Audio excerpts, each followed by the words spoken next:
सभी मित्रों का हिंदी साहित्य समागम चैनल पर हार्दिक स्वागत है, अभिनंदन है। मित्रों, जैसे कि आपको मालूम होगा कि इस हिंदी साहित्य समागम चैनल के माध्यम से हम लगातार शिक्षण अभिरुचि LT मिशन 2024 हिंदी साहित्य से संबंधित क्लासें, NCERT से संबंधित 7 महत्वपूर्ण क्लासें हम चला चुके हैं। 5 महत्वपूर्ण हिंदी साहित्य के प्रैक्टिस सेट और इसके साथ 5 महत्वपूर्ण पेडागोजी के प्रैक्टिस सेट। इससे पूर्व हमने हिंदी GIC, उत्तर प्रदेश, झारखंड, बिहार LT और उत्तराखंड LT के हिंदी के प्रश्न पत्र भी इस चैनल के माध्यम से करवाए। और आज हम देखेंगे वृद्धि और विकास में क्या अंतर है, और वृद्धि विकास के साथ साथ इसमें महत्वपूर्ण परिभाषाएं पूछी जाती है। उसके बाद अभिवृद्धि और विकास के जो चरण हैं उसमें, जिसे पिछले बार पूछा गया था कि कार्ल सैनिक ने कितने चरणों में, अवस्थाओं में विकास वृद्धि को बांटा था। उसके साथ ही हम देखेंगे कोल का देखेंगे और हार्लॉक का देखेंगे। और सबसे महत्वपूर्ण, पूरा वीडियो आप देखना, इसमें शैशव अवस्था, बाल अवस्था और किशोरी अवस्था की परिभाषाओं से संबंधित उनकी उस अवस्था में बालक की कौन सी मानसिक प्रवृत्तियां होती है, मानसिक के उस किस चरण में बालक की क्या उपलब्धि होती है और किन किन परिस्थितियों से गुजरता है, उस महत्वपूर्ण टॉपिक पर हम चर्चा करेंगे, परिभाषाओं से संबंधित महत्वपूर्ण। तो देखते हैं कि वृद्धि, देखो वृद्धि और विकास में पहले महत्वपूर्ण क्वेश्चन यह पूछा जाता है कि वृद्धि पहले होती है या विकास पहले होता है। ठीक है, तो आपका निश्चित तौर पर यही होगा कि जो है आप यही मानेंगे कि विकास पहले होगा या वृद्धि पहले होगी। ठीक है, तो विकास पहले होगा, वृद्धि बाद में होगी। आप इस महत्वपूर्ण पॉइंट को नोट कर लेना। ठीक है, अब देखते हैं कि वृद्धि का अर्थ होता है बढ़ना या फैलना। अंततः प्राणी के आंतरिक और बाह्य अंगों का बढ़ना या फैलना वृद्धि कहलाता है। मनुष्य के या प्राणी के आंतरिक अंगों या बाह्य अंगों का अगर बढ़ना फैलना, उसे ही वृद्धि कहा जाता है। इस महत्वपूर्ण पॉइंट को आप नोट रखेंगे। एक क्वेश्चन सिंपल सा बन जाता है और एक क्वेश्चन इसमें से परिभाषाएं से बनता ही बनता है, क्योंकि बाल मनोविज्ञान वृद्धि और विकास बालक से संबंधित होगा तो निश्चित तौर पर यह क्वेश्चन बनेगा ही बनेगा। जैसे कि आपके टॉपिक में 27 टॉपिक में से यह 2 टॉपिक लगे हैं। वृद्धि अभिवृद्धि शारीरिक, वृद्धि या अभिवृद्धि शारीरिक या रचना और शारीरिक परिवर्तन की ओर संकेत करती है। ठीक है, यह एक जैविक प्रक्रिया है जो सभी जीवों में पाई जाती है और स्वतः ही होती है। किसी भी प्राणी में विकास पहले और वृद्धि बाद में होता है। किसी भी प्राणी में देखो वृद्धि पहले नहीं होगी, इस पॉइंट को आप नोट कर लेना। हमें सोचते हैं कि पहले वृद्धि विकास यानी वृद्धि हुई होगी, बालक हुआ होगा, उसके बाद विकास होता है, लेकिन विकास पहले होता है। महत्वपूर्ण पॉइंट है। कई बार एक क्वेश्चन सीधा बन जाता है, इस पॉइंट को आप नोट कर लेना। मुझे लगता है आपका कन्फ्यूजन इस पॉइंट में दूर हुआ होगा। वृद्धि गर्भाधान के लगभग 2 सप्ताह बाद प्रारंभ होती है और 20 वर्ष की आयु के आसपास समाप्त हो जाती है।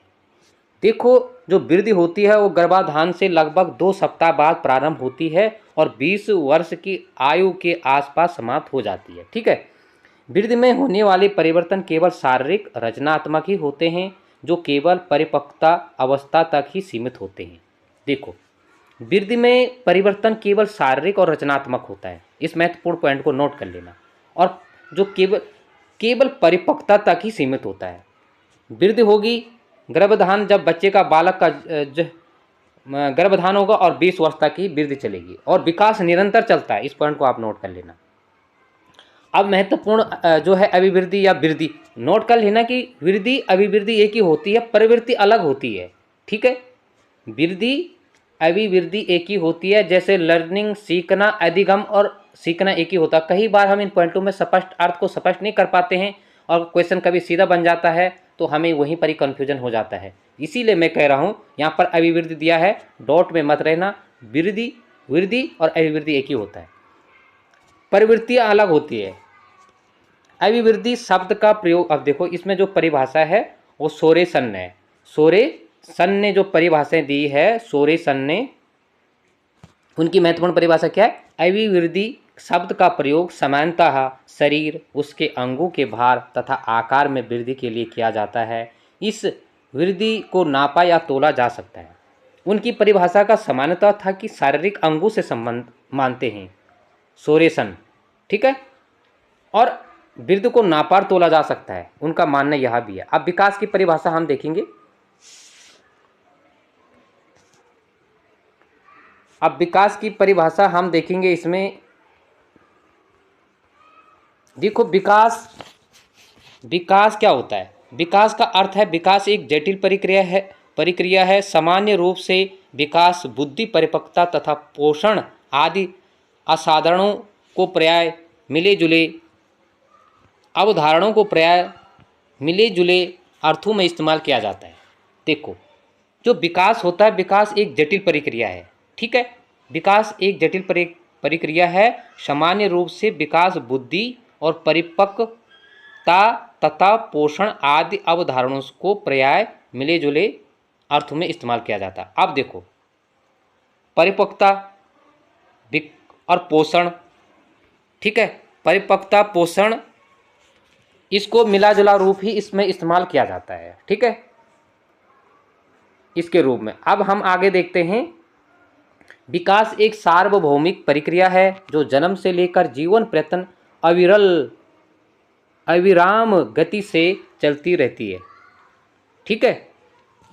देखो, हमने वृद्धि में देखा था कि गर्भाधान से 20 वर्ष तक, उसके बाद वृद्धि रुक जाती है, लेकिन विकास जीवन पर्यंत, जन्म से लेकर जीवन पर्यंत चलता रहता है। यह महत्वपूर्ण बात है। विकास से तात्पर्य परिवर्तन की उस उन्नति श्रृंखला से है जो परिपक्वता के एक निश्चित लक्ष्य की ओर अग्रसर होती है। अतः विकास एक निरंतर चलने वाली प्रक्रिया है, ठीक है। परिपक्वता का संबंध विकास से होगा, ठीक है ना। विकास केवल शारीरिक वृद्धि की ओर ही संकेत नहीं करता, वरन इसके अंतर्गत वे सभी शारीरिक, मानसिक, सामाजिक और संवेगात्मक परिवर्तन शामिल होते हैं। देखो, विकास में कौन कौन, अभी हमने वृद्धि में देखा था कि वृद्धि जो है शारीरिक रचना और शारीरिक परिवर्तन होता है। वृद्धि में जब विकास होगा तो शारीरिक परिवर्तन तो निश्चित तौर पर होगा, लेकिन हम विकास के अंतर्गत शारीरिक के साथ साथ मानसिक, सामाजिक और संवेगात्मक परिवर्तनों को देखते हैं। बहुत ही महत्वपूर्ण है। हमें ऐसा लगता है कि जो छोटे छोटे टॉपिक रहते हैं, या हम जिसको सामान्य रूप से दिनचर्या के जीवन में जिससे हम चलते हैं, या सामान्य रूप से जिनसे हमारा दिनचर्या गुजरता है कि विकास, बालक, तो ये साधारण चीज़ें हैं। लेकिन देखो, पढ़ने और उसका क्वेश्चन बनने में बहुत अंतर होता है, ठीक है। तो इसलिए हर टॉपिक को महत्व देना चाहिए। क्वेश्चन किसी भी रूप में बन सकता है, और हमेशा छोटे छोटे जो टॉपिक होते हैं, जिसमें साधारण जो टॉपिक होते हैं, वहीं पर कहीं भी प्रश्न पत्र जब हाथ में आता तो कन्फ्यूजन बना रहता है। तो जैसे मैंने कहा कि विकास का शारीरिक, मानसिक, सामाजिक और संवेगात्मक परिवर्तन शामिल रहते हैं, जो गर्भधारण से लेकर मृत्यु पर्यंत निरंतर प्राणी में प्रकट होते रहते हैं। अथवा प्राणी के भीतर विभिन्न प्रकार के शारीरिक व मानसिक प्रक्रियाएं, कर्मिक परिवर्तन की उत्पत्ति ही विकास है।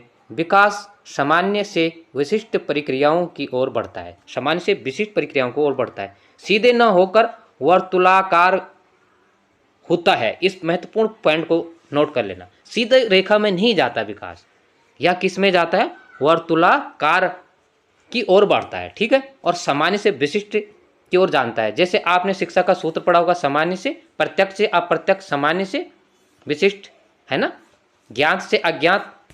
तो इस पॉइंट को तुम यहाँ से भी अपना दिमाग चला सकते हैं। बाल विकास के अध्ययन के समाज के महत्व दो पहलू होते हैं, एक व्यावहारिक और एक सैद्धांतिक। समाज में प्रत्येक अभिभावक के सैद्धांतिक तथा व्यावहारिक दोनों पक्षों का ज्ञान आवश्यक है, ठीक है। अब हम इसकी परिभाषाएं देखेंगे, महत्वपूर्ण परिभाषाएं हैं। वहाँ हमने विकास से संबंधित, अगर वृद्धि से संबंधित कोई परिभाषा आएगी तो वहाँ हमने पढ़ा था, सोरेसन की परिभाषा पढ़ी थी, और यहाँ हम पढ़ेंगे मुनरो की परिभाषा।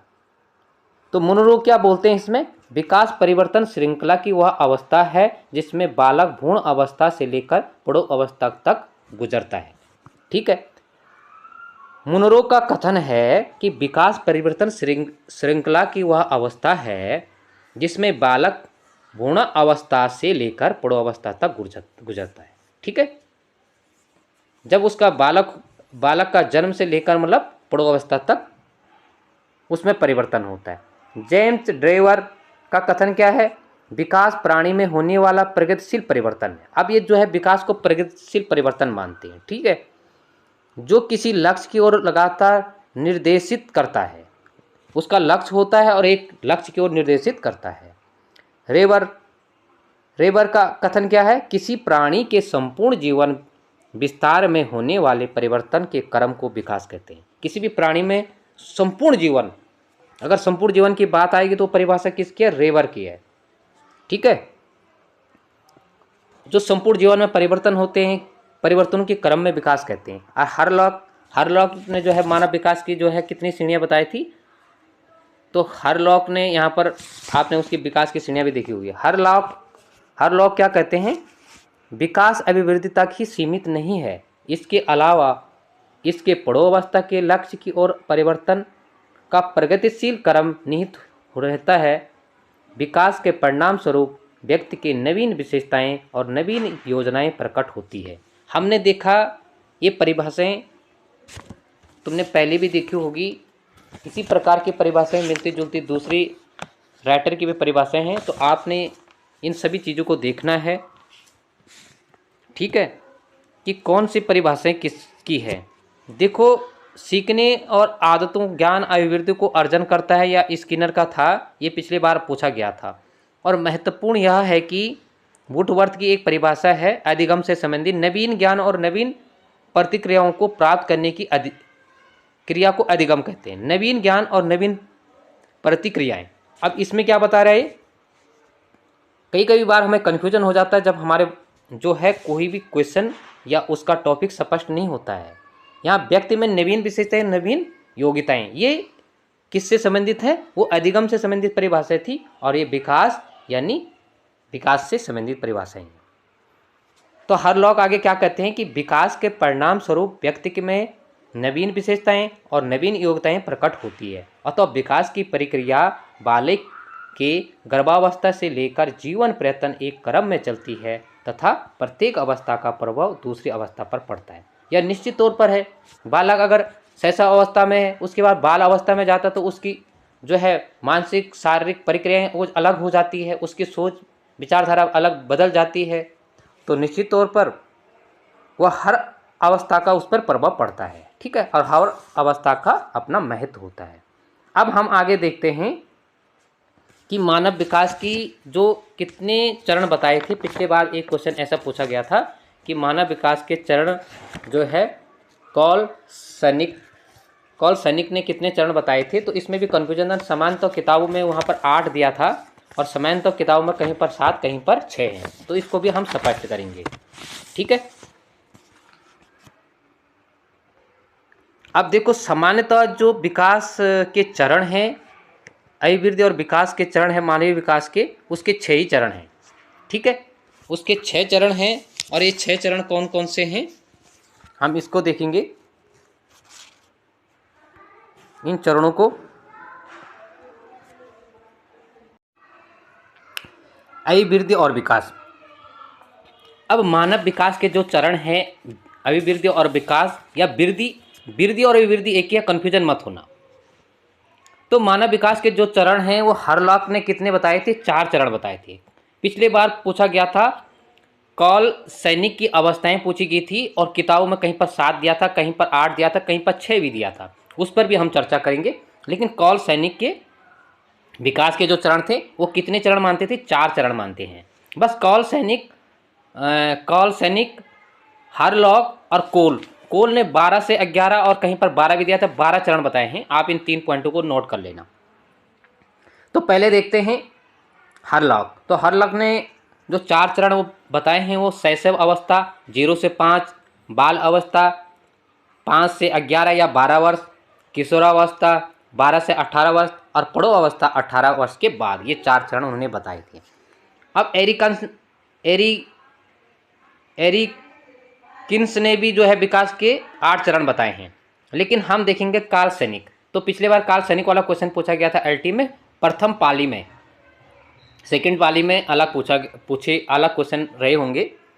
अब कॉल सैनिक ने यहाँ पर 6 चरण दिए हैं, कुछ किताबों में हमने देखा लूसेंट में 7 चरण दिए हैं, तो उसमें भी हम देखेंगे। लेकिन जो आयोग ने माना था वो कितना माना था?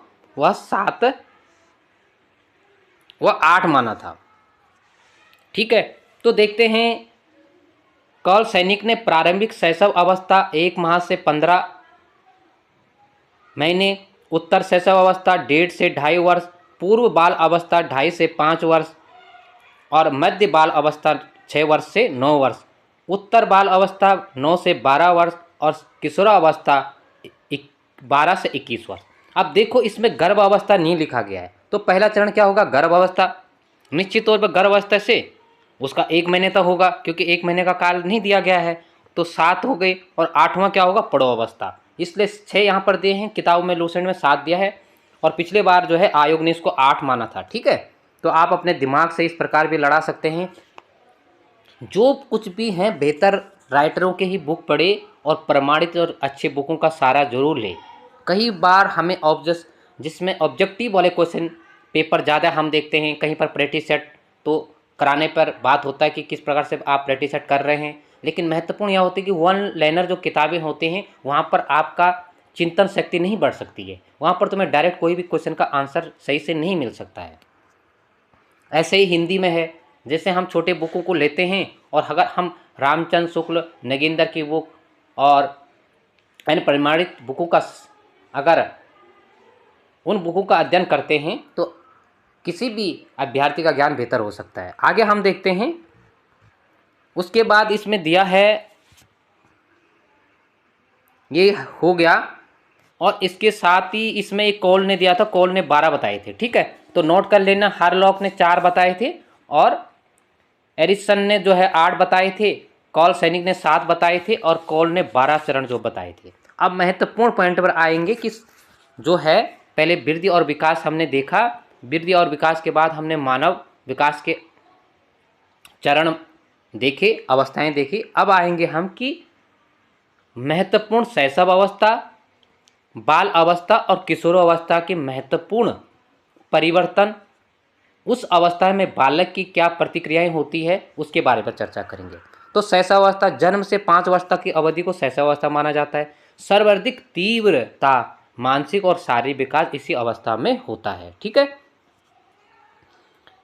तीव्र जिज्ञासा, स्वकेंद्रित व अंतर्मुखी इसी काल की विशेषता है। और सबसे महत्वपूर्ण, वैलेंटाइन ने जो है शैशव अवस्था को सीखने का आदर्श काल कहा। अब आ सकता है कि आदर्श काल किसे कहा, या तो परिभाषा दे या तो राइटर का नाम लिख देगा कि किस मनोवैज्ञानिक कहा। तो वैलेंटाइन ने क्या कहा था? सीखने का आदर्श काल कहा था। फ्राइड ने क्या कहा था? आत्म प्रेम की अवस्था बताया था। ठीक है, अब आत्म प्रेम की अवस्था से आप ऐसे मत ले लेना कि वह किशोर अवस्था का चरण है। ठीक है, अब हम देखते हैं बाल अवस्था की परिभाषाएं, बाल अवस्था की विशेषताएं। अब बाल अवस्था में क्या विशेषताएं हैं? रॉस ने इस अवस्था को छद्म परिपक्वता की अवस्था का, रॉस ने इस अवस्था को छद्म परिपक्वता की अवस्था का। कोल और ब्रुस ने बाल अवस्था को जीवन का अनोखा काल कहा। तीव्र शारीरिक क्रियाएं अभिवृद्धि होती है, वहाँ तीव्र क्रियाएं, यहाँ तीव्र अभिवृद्धि का काल होता है। ठीक है, काम प्रवृत्ति की न्यूनतमता। ठीक है, और काम प्रवृत्तियों की अधिकता कहाँ पर मिलती है? किशोर अवस्था में मिलती है। फ्राइड के अनुसार जीवन का निर्माण कार्यकाल कहा जाता है किसको? बाल काल को। ठीक है, और किलपैट्रिक ने इस अवस्था को क्या कहा? प्रतिद्वंद्वात्मक सामाजिकरण का काल का, जो कि प्रतिद्वंद्वात्मक। ठीक है, अब देखो इस काल की विशेषताएं हैं, छद्म परिपक्वता, जीवन का अनोखा काल, क्रियाशीलता का और काम प्रवृत्ति की न्यूनता, जीवन का निर्माणकारी काल और प्रतिद्वंद्वात्मक या सामाजिक कारण का काल का।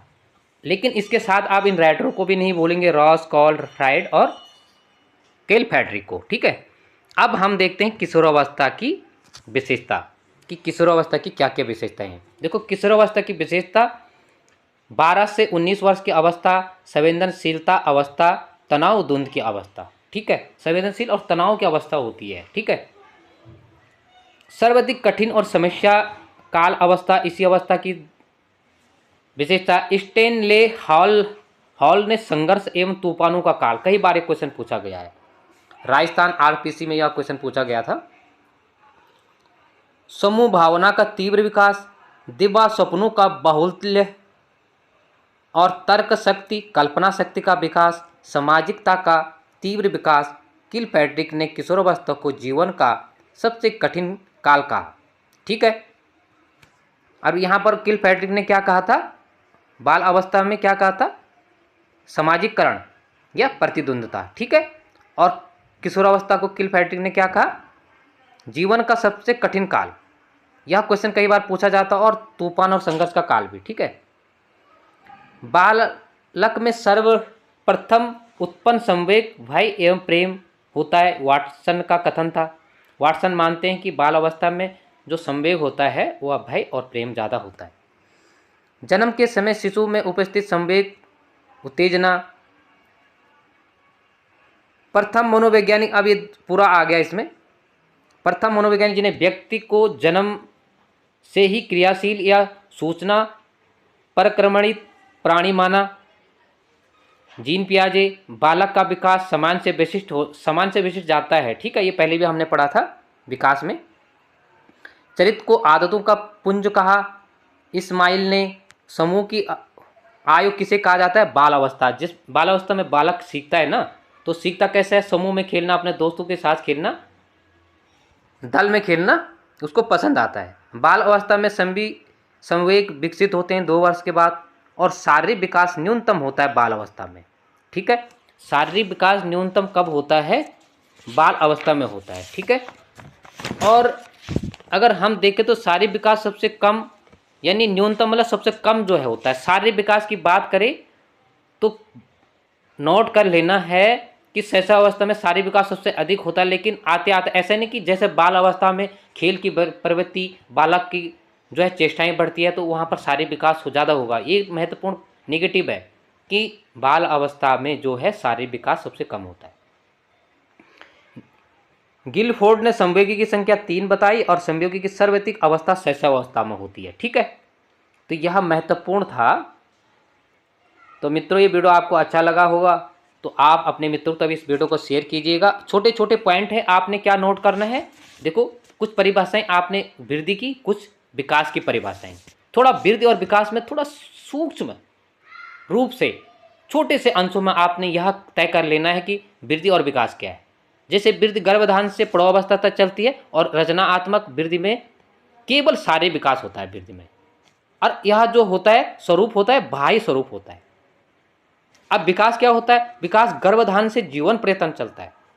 विकास और वृद्धि की बात आएगी, दोनों की तुलना आप समान रूप से करोगे तो अच्छी तरह से आपके दिमाग में यह टॉपिक बैठ सकता है, और आने वाले जो एग्जाम होगा तो आप एग्जाम के लिए भी आपका यह कन्फ्यूजन दूर हो सकता है। ठीक है, तो विकास क्या होता है? पहले आता है, वृद्धि बाद में होती है। गर्भ अवस्था जो जीवन पर्यंत चलता है, और वृद्धि जो है 20 वर्ष के बाद रुक जाती है। ठीक है, पहले इसमें वहाँ पर देखा था रचनात्मक, यहाँ पर परिणामात्मक और गुणात्मक विकास होता है। परिपक्वता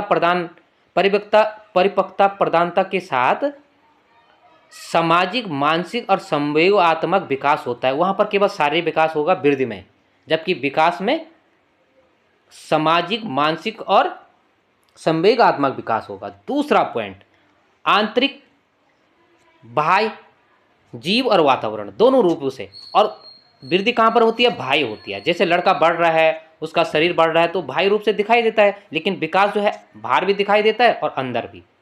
ठीक है, बस छोटा सा आपने इन पॉइंटों को ध्यान रखना है, बाकी इससे ज़्यादा कुछ नहीं है। बाकी किशोरावस्था की विशेषताएं, किलपैट्रिक हो गया, जैसे स्टीनहॉल का हो गया। बस आपने जैसे किशोरावस्था में ये पॉइंट याद रखेंगे कि तूफान का, द्वंद्व का काल है, तूफान का, सर्वाधिक कठिन का, कई बार पूछा जाता है। ठीक है, और जीवन का सबसे कठिन काल है, सामान्य से विशिष्ट की ओर जाता है। और जैसे इसके बाद आप इस पॉइंट को नोट कर सकते हैं, जय छद्म काल का रास ने, जीवन का अनोखा काल, जीवन का निर्माणकारी काल। ठीक है, तो ये विशेषताएं बाल अवस्था की और किशोरावस्था की, शैशव अवस्था की है। ठीक है, तो आज के लिए मित्रों इतना ही। मिलते हैं अगले वीडियो। सभी मित्रों का